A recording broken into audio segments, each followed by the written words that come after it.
Hi. So in this session, basically what I want to do is I want to discuss a little in depth about data types and variables. So the storage that we were making, right? Int A, int B, we call them variables. So I just want to talk a little more about that storage. I want to talk a little more about different kind of data types. So what exactly happens when I say int A is equals to 100? So all of us know now that we have 4 bytes in which we can store this integer, right? Generally, some computers, some compilers, you will get only 2 bytes, but that's okay. 100 is a very small number that can easily be stored in 2 bytes as well. Okay, so I'm doing this, int A is equal to 100. What happens then? So it's pretty straightforward. As we have discussed earlier as well, everything that the computer does, everything that is stored in hard disk is stored in binary. So यहाँ पर आके ऐसा नहीं होगा कि we'll store instead of 100, let's take it 400. So it's not going to happen that you will have a 4 and you will have a 0 and you will have a 0. You're not going to write like that. What's going to happen is we will convert this 400 into its binary conversion. So basically whatever is the binary format for 400, and we will store that in these 4 bytes. Okay, so for example, if I say int A is equals to, let's say 259, then what's going to happen? So 259 is basically 256 plus 2 plus 1, right? If I am correct, the binary representation for this is going to be, we'll have 1 1, we don't have any 4, we don't have any 8, we don't have any 16, we don't have any 32, we don't have any 64, we don't have any 128, then we have 1 for 256, right? So this is going to be the binary representation for 259. So in these 4 bytes that A got, we will store how many zeros? 1 2 3 4 5 6 zeros, and rest of all these will be zeros. So that's how we are going to store 259. Okay, that's how we are going to store 259. So that was pretty straightforward, right? Like for integers, it's very easy to convert them to their binary format, and then storing the binary format is what exactly the computer is good at. Okay, great. ठीक है, फिर next क्या हो सकता है? चलो ठीक है. एक चीज़, one thing that is missing is, what if I want to store int A is equals to minus 200? Minus 200, this negative sign. This will make things a little interesting. So इस पे करेंगे बात. ठीक है, we'll discuss this in the next session. अभी के लिए let's focus on positive numbers and other kind of data types. Let's not worry about negative numbers for now. We'll discuss negative numbers. Cool. So the next thing is that I want to discuss is characters. Now when you say char d is equals to, let's say, y, you get this 1 byte. You're not going to go and, like, the computer cannot go and write y here. वो नहीं कर पाएगा computer क्या कर पाएगा? Computer यहाँ पे 0 1 store कर सकता है. तो फिर क्या करें? अब y को 0 1 में कैसे कन्वर्ट करें? भाई 34 का तो मेरे को पता है बाइनरी फॉर्मेट क्या होता है, तो मैंने कर लिया 34 को बाइनरी फॉर्मेट में स्टोर. y का बाइनरी फॉर्मेट क्या होता है, ऐसा तो मुझे किसी ने नहीं सिखाया कभी. ये कैसे करेंगे? So basically what has been done is each character, a, comma, semicolon, all these characters have been given some number. There is something called ASCII table. ठीक है, सब गूगल सर्च करो फटाफट से and see what an ASCII table is. An ASCII table has a number corresponding to different kind of characters. So her character की corresponding हमारे पास एक number stored है, number defined है. ठीक है, so what happens is when you want to store y, you don't store y, you go and check the ASCII table. What is the number corresponding to y? I don't remember the number. You don't have to remember these numbers. Let's say this is 160. It's not 160. Let's say it is 160. So when I want to store y, I'll not store just y. I'll just store 160's binary representation. जो भी binary representation है इसकी, मैं उसको store कर दूंगा. फिर थोड़ी देर का जो कंप्यूटर आएगा कि मेरे को डी देना, तो क्या करेंगे? अच्छा 160 लिखा हुआ है, 160 का मतलब तो y होता है, तो ठीक है तेरे को y दे देते हैं, हम उसको y दे देंगे. हमें पता है कि it's a character, So the system knows that this is a character. So when it sees 160, it doesn't realize, it doesn't mean that it's a number 160. What it decides is, अच्छा हाँ ठीक है, character है तो 160 है तो y होगा. I'm again saying 160 is most likely not the ASCII value of y. I'm just taking an example. Okay, so in case of characters, we will look at the ASCII table value for each character, for that character, and will store binary representation of that number. ठीक है, binary representation हम उस number की देखेंगे. Okay, actually this I would just want to make a very quick and a very important point here. Let's say मेरे पास कहीं पे 4 bite रखी हुई है. उन 4 बाइट में लेट्स से यहाँ पे 100 की कॉरेस्पॉन्डिंग जो भी बाइनरी रिप्रेजेंटेशन होती है वो है, यहाँ पे 98 की कॉरेस्पॉन्डिंग है, यहाँ पे 125 की कॉरेस्पॉन्डिंग है, यहाँ पे लेट्स से 90 की कॉरेस्पॉन्डिंग है, जो भी रिप्रेजेंट होती है, जो भी रिप्रेजेंटेशन होती है. And I ask you what is written here, जाओ बताना क्या लिखा हुआ है. तो तुम मुझे नहीं बता पाओगे, क्योंकि हो सकता है यहाँ पे 4 कैरेक्टर लिखे हुए हो. अगर ये कैरेक्टर हैं तो इनकी अपनी अपनी ASCII वैल्यू होगी. इस ASCII वैल्यू वाला कैरेक्टर यहाँ पे लिखा हुआ है, इस ASCII वैल्यू वाला कैरेक्टर यहाँ लिखा हुआ है, इस ASCII वैल्यू वाला कैरेक्टर यहाँ लिखा हुआ है, इस ASCII वैल्यू वाला कैरेक्टर यहाँ लिखा हुआ है. And it's also possible that these are not 4 different characters. This is actually one integer.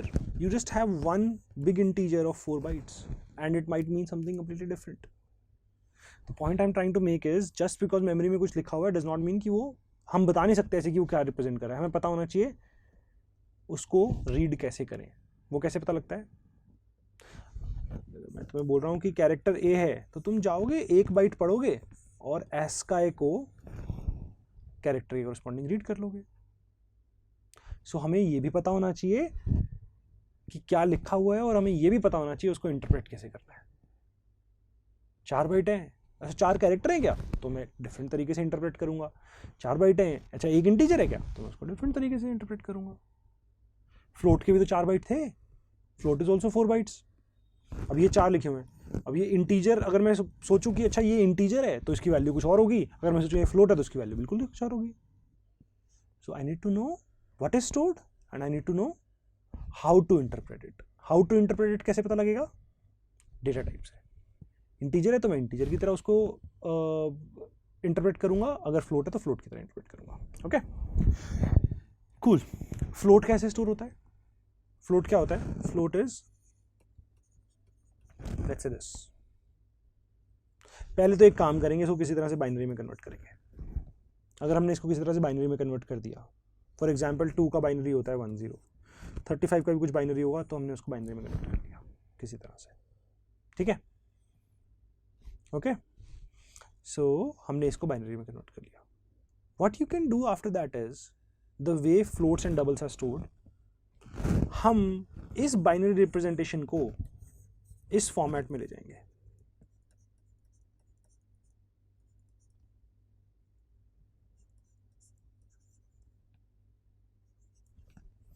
सो मान लो रिप्रेजेंटेशन मेरी आई 100.1101. मेरे पास एक नंबर है जो कि ये रिप्रेजेंटेशन हो गई उसकी. सो अगर ये रिप्रेजेंटेशन हो गई है तो मैं इसको कन्वर्ट कर दूंगा 2 to the power 2. Right, binary में यही होगा ना, बाइनरी में यही होगा ना. So into 2 to the power 2, because मैंने 2 डेसिमल पॉइंट शिफ्ट कर दिया लेफ्ट की तरफ. भाई जैसे अगर 23.97 है, डेसिमल में है, तो मैं इसको ऐसे लिख सकता हूँ ना 10 to the power 1. ऐसे ही मैं यहाँ पे 2 to the power 2 लिख सकता हूँ. मैंने 2 शिफ्ट कर दिया है डेसिमल पॉइंट को. सो मैं इस पार्ट को अलग से स्टोर कर लूँगा, इस पार्ट को अलग से स्टोर कर लूँगा. So we call this the mantissa. We call this the exponent. So 4 byte के फ्लोट में कुछ स्टोरेज फिक्स होती है मेंटीसा के लिए, कुछ फिक्स होती है एक्सपोनेंट के लिए. तो हम एक्सपोनेंट को अलग से स्टोर कर लेते हैं और मेंटीसा को अलग से स्टोर कर लेते हैं. और जब मेरे को पढ़ना होगा तो मैं देख लूंगा, अच्छा पहली 15 बाइट में क्या लिखा हुआ है, ये लिखा हुआ है, तो मेंटीसा इतना हो गया. अच्छा बाद की इतनी बाइट में क्या लिखा, 15. Again I am taking an example. आगे कुछ बाइट्स में क्या लिखा हुआ है, ये लिखा हुआ है तो ये एक्सपोनेंट है, बाद के वाले में कुछ लिखा हुआ है तो ये मेंटीसा है, and I will just figure out what my number is going to be. Okay, that will tell me what the number is going to be. Cool. And this is exactly how we store doubles as well. The only thing is double के अंदर हमारे पास 8 bite होती हैं. 8 bite हैं तो हम exponent भी बड़ा स्टोर कर सकते हैं, हम मेंटीसा भी बड़ा स्टोर कर सकते हैं. So basically we can store bigger numbers in case of doubles compare to floats. Okay, great. So again I am not talking about negative floats या नेगेटिव डबल्स कैसे स्टोर कर सकते हैं, वो हम देख लेंगे अभी. जब नेगेटिव नंबर डिस्कस करेंगे तो हम नेगेटिव फ्लोट और नेगेटिव डबल्स पे डिस्कस कर लेंगे. कूल, ठीक है. ठीक है, अब कुछ और चीज़ें देखते हैं. Let's look at few other things. Okay, so let's quickly look at few other things.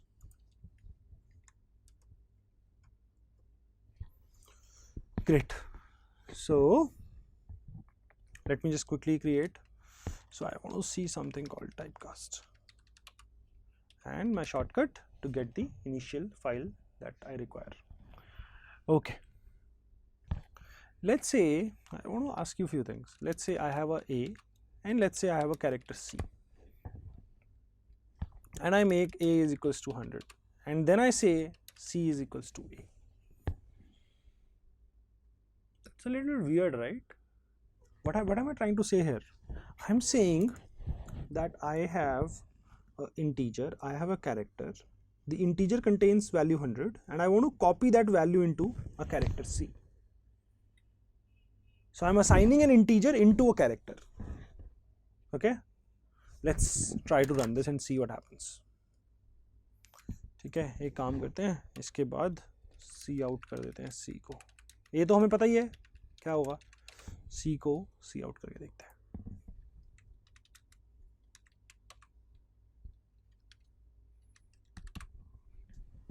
Give me character D. Why? Character D.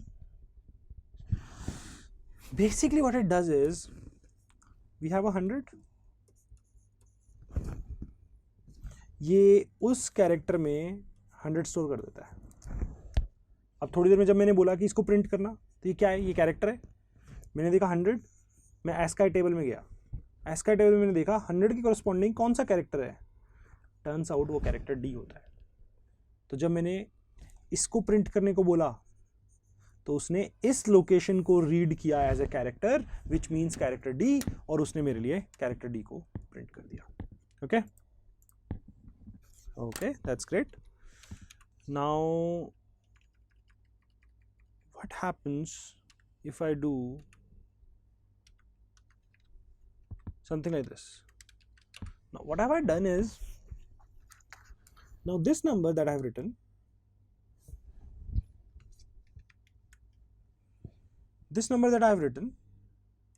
interesting part about that number is that it cannot be stored in 1 byte.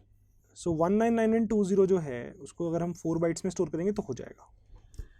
But फिर मैं क्या कर रहा हूँ, मैं बोल रहा हूँ C के अंदर इसको कॉपी कर दो. बट C कितना है, C तो बेचारा सिर्फ 1 बाइट का है, कैरेक्टर तो 1 बाइट का होता है. तो फिर क्या होगा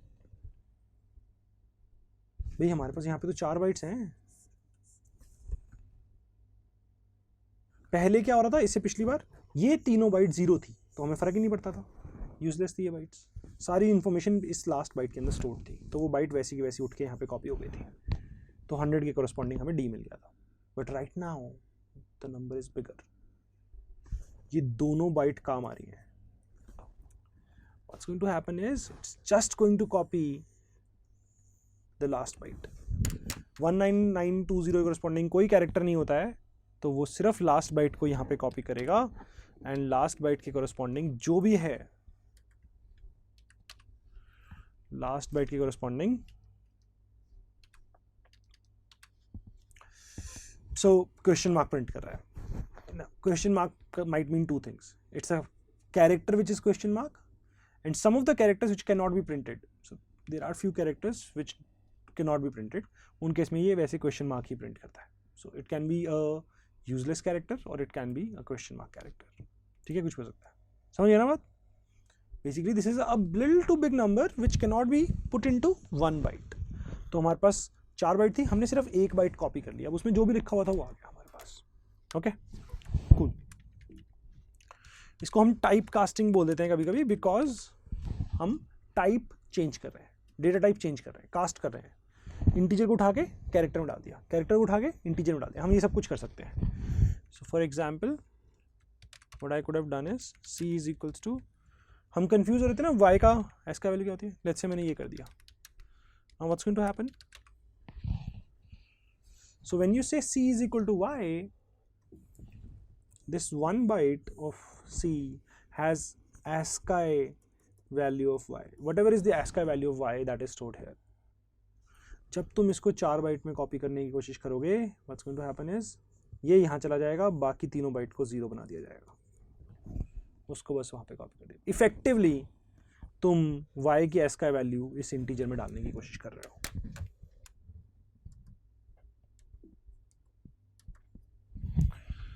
Okay, let's do cout c.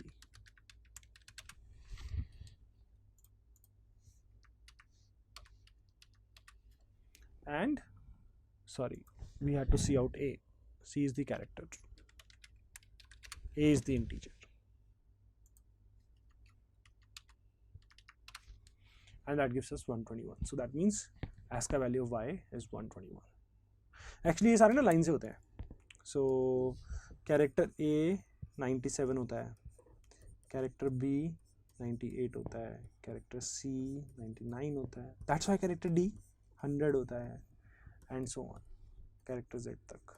ये सब लाइन से है, ठीक है, एक साथ लाइन में होता है।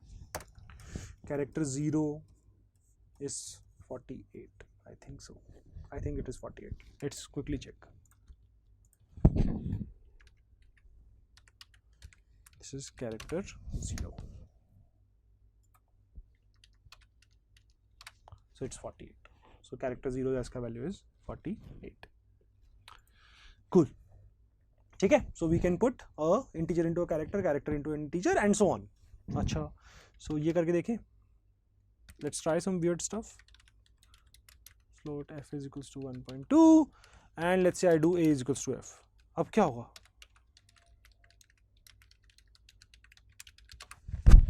सो फ्लोट के अंदर मैंने 1.2 डाला, फिर मैं a के अंदर उसको कॉपी कर रहा हूँ। अब देखते हैं क्या होता है। ओके, कंपाइल हो गया, उसने 1 कर दिया, 1.2 का 1 कर दिया, सो उसने सिर्फ इंटीजर पार्ट कॉपी कर दिया। सो बेसिकली जितना उसको समझ में आता है वो ढंग से कॉपी करने की कोशिश करता है, कुछ कुछ वैल्यू लॉस हो जाती है, हमारा 0.2 लूज हो गया, that's okay.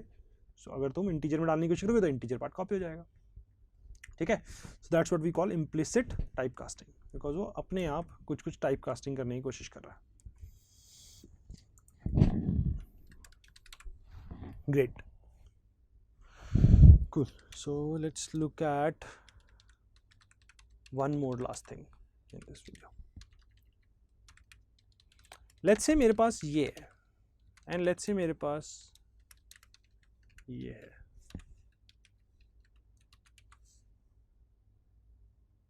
What do you think will be I plus C? अगर मैं I और C को ऐड करूं तो क्या होगा? सो एक काम करते हैं, इसको एक आउटपुट में स्टोर करते हैं, एक आउटपुट में स्टोर करते हैं इसको।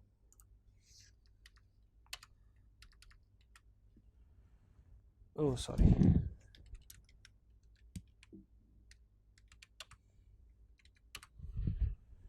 सो I am really sorry, output में स्टोर तो कर दिया, प्रिंट तो किया नहीं हमने।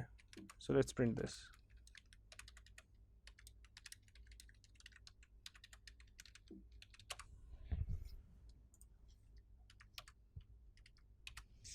So this gives me 107.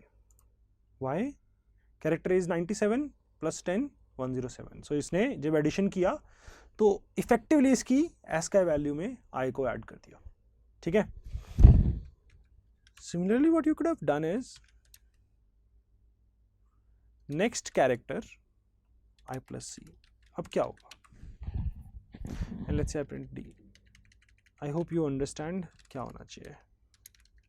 Take a guess, सोचो फटाफट से क्या होगा। देखो बेसिकली जो ये प्लस है ना, ये इंटीजर के लिए चलता है। सो हमने इंटीजर के लिए, डबल के लिए, इन सब के लिए चलता है। सो मैंने i+c लिखा। तो इसने क्या किया, अच्छा ये तो इंटीजर ही है, ये कैरेक्टर है, तो कैरेक्टर की s का वैल्यू ले आया और फिर इनको ऐड कर दिया, and this gives me a number, ये मुझे एक इंटीजर ला के देगा। अब उस इंटीजर को अगर मैंने एक इंटीजर में ही स्टोर कर दिया तो ठीक है, अगर उस इंटीजर को मैंने एक कैरेक्टर में स्टोर कर दिया तो वो उसको कैरेक्टर की तरह इंटरप्रेट करेगा, जो भी s का वैल्यू रिजल्टेंट होगी उसके करस्पॉन्डिंग काम करेगा। What is i+c? 107। 107 के करस्पॉन्डिंग जो भी कैरेक्टर होता है वो प्रिंट हो जाएगा d के अंदर। d में मेमोरी में हमने जाके 107 लिख दिया, 107 का जो भी बाइनरी रिप्रेजेंटेशन होता है वो लिख दिया। अब तुम गए थोड़ी देर में और पूछ रहे हो कि क्या लिखा हुआ है, वो बोलेगा लिखा तो ये हुआ है बट तू तो अच्छा कैरेक्टर की तरह पढ़ना है इसको, तो चलिए कैरेक्टर की तरह पढ़ लेते हैं इसको। तो 107 का जो भी एस का आउटपुट होना चाहिए वो प्रिंट कर देगा। So you get a k। 107 is as का value of k। Okay, great. I hope अभी तक सब कुछ समझ में आ रहा है। कुछ भी हल्का सा भी डाउट है तो feel free to ask your TAs, जो भी क्वेरीज हैं उनसे पूछो और सॉल्व करवाओ। Okay, thank you.